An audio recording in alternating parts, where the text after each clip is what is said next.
Assalamualaikum warahmatullahi wabarakatuh. Bismillahirrahmanirrahim. Alhamdulillahi rabbil alamin. Wabihi nasta'inu ala umurid dunya waddin. Wassalatu wassalamu ala asyrafil anbiya'i wal mursalin, Sayyidina wa habibina wa syafi'ina wa qurrati ayunina wa maulana Muhammadin wa ala alihi wa ashabihi wa dzurriyyatihi ajma'in, amma ba'd. Asyhadu an la ilaha illallah wa asyhadu anna Muhammadar Rasulullah wa ufawwidu amri ilallah, innallaha basirum bil ibad. Hasbiyallahu la ilaha illa huwa alaihi tawakkaltu wa huwa rabbul arsyil azim. Qala Allah ta'ala fi kitabihil karim hikayatan an nabiyillahi Musa alaihi salam, Rabbi syrah li sadri wa yassir li amri wahlul 'uqdatam min lisani yafqahu qawli. Para asatidah, para ibu-ibu sekalian, hafizani wa hafizakunallah. Saya doakan semoga kemuliaan ibu-ibu sekalian selalu dijaga dan ditingkatkan terus oleh Allah Subhanahu wa taala sebagai seorang muslimah, sebagai seorang istri, sebagai seorang ibu, dunia hingga surga. Amin Allahumma amin insyaallah. Masih melanjutkan kajian kita tentang kitab At-Tadhkirah karya Imam Al-Qurtubi rahimahullah rahmatan wasi'atan, di pada kalau di kitab ibu-ibu halaman 18 jilid 2 ya. Halaman 18 jilid 2, di pada bab tiap hari jahanam dinyalakan dan dibuka pintu-pintunya kecuali hari Jumat. Jadi setiap hari jahanam itu dinyalakan dan dibuka pintu-pintunya kecuali hari Jumat. Hari Jumat ini memang hari yang dimuliakan oleh Allah. Semua hari itu baik, tapi ada hari yang lebih baik. Nah, di antara hari yang lebih baik itu adalah hari Jumat, karena dia adalah merupakan Aidul Muslimin, hari rayanya kaum muslimin. Sebenarnya kalau dalam fikih sunnah saya sabik ya, dulu hari Jumat itu ditawarkan kepada kaum Yahudi, tapi mereka mendurhakai, sehingga kemudian akhirnya untuk mereka itu hari Sabat, hari Sabtu. Karena pas hari Jumat itu mereka diuji oleh Allah dengan banyaknya ikan, sehingga mereka alih-alih mau sholat Jumat tapi malah sibuk mencari ikan. Akhirnya diundur sampai ke hari Sabtu.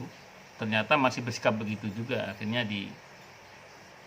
dilaknat mereka menjadi monyet itu, kunu qiradatan khasi'in, itu di Al-Quran. Sehingga untuk mereka hari Sabtu itu.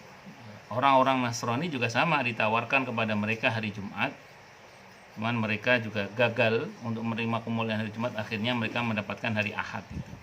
Nah, kalau kita kaum muslimin diperintah untuk sholat Jumat di pada hari Jumat, itu kita mentaati, sehingga hari Jumat itu akhirnya untuk kita kaum muslimin, dan itu merupakan Aidul Muslimin. Nah, karena ini hari yang istimewa dalam pandangan Allah, maka wajar kalau kita kemudian memperlakukannya dengan perlakuan yang istimewa, dengan melebihkan kebaikan di pada hari-hari tersebut.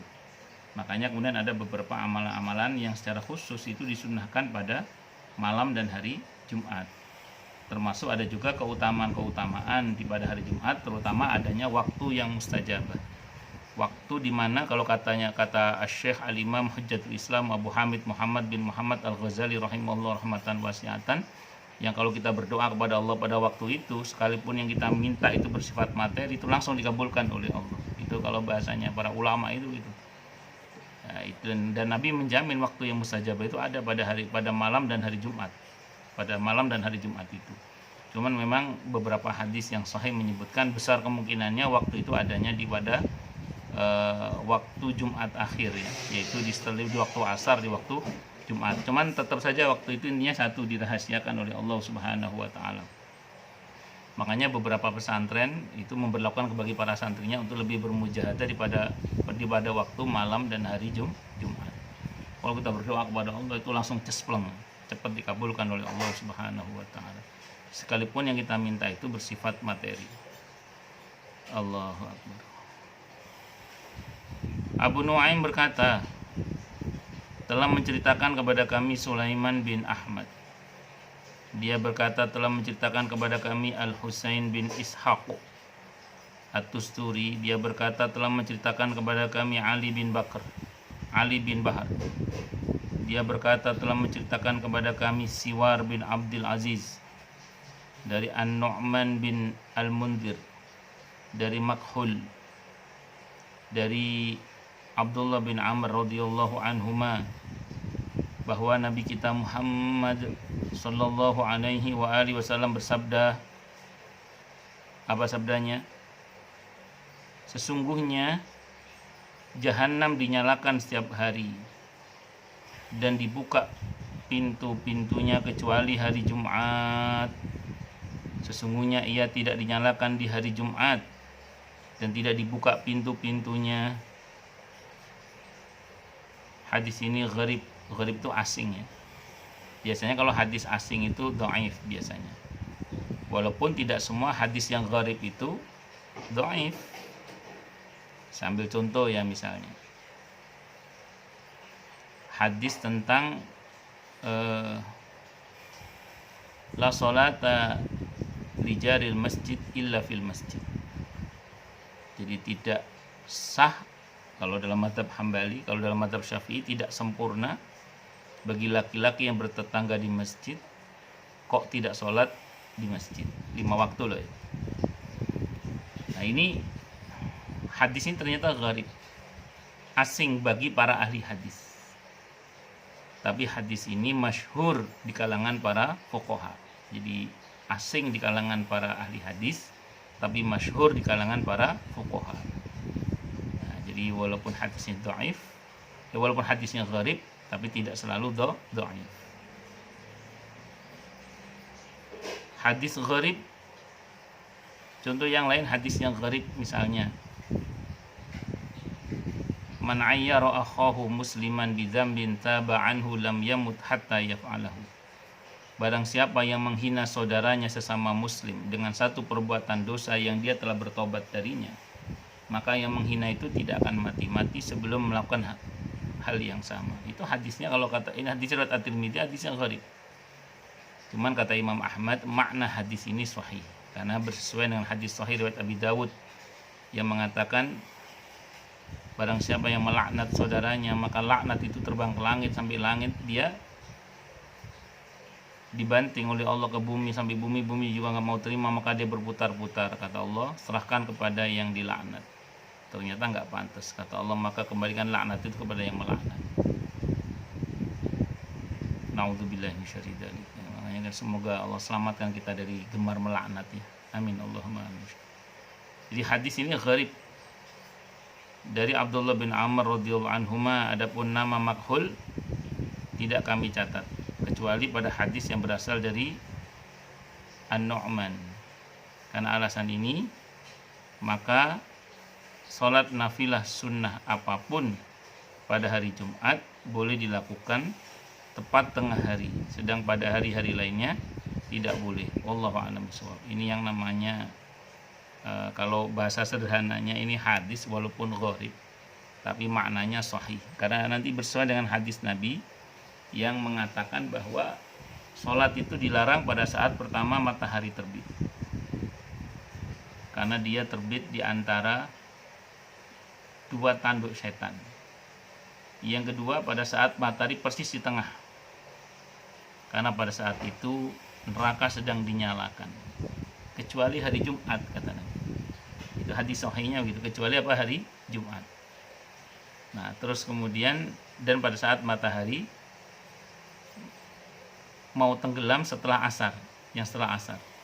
Tapi kalau kita belum sholat asar ya harus sholat asar. Tapi kalau untuk sholat sunnah mutlak setelah asar tidak boleh, kecuali sholat sunnah muqayyad yang ada sebabnya, du sababin, seperti tahiyatul masjid atau sholat jenazah dan lain sebagainya. Kalau itu tidak ada masalah. Tapi kalau yang sunnah mutlak tidak boleh.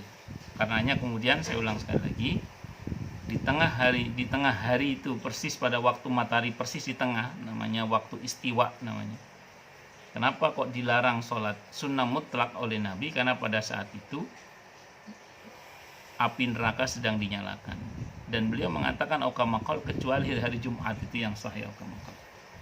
Nah, jadi kalaupun hadis ini gharib tapi maknanya sahih. Kenapa? Karena bersesuaian dengan hadis sahih. Kecuali hari Jumat memang neraka itu tidak dinyalakan. Nah, saya mau sampaikan begini. Neraka itu murka Allah.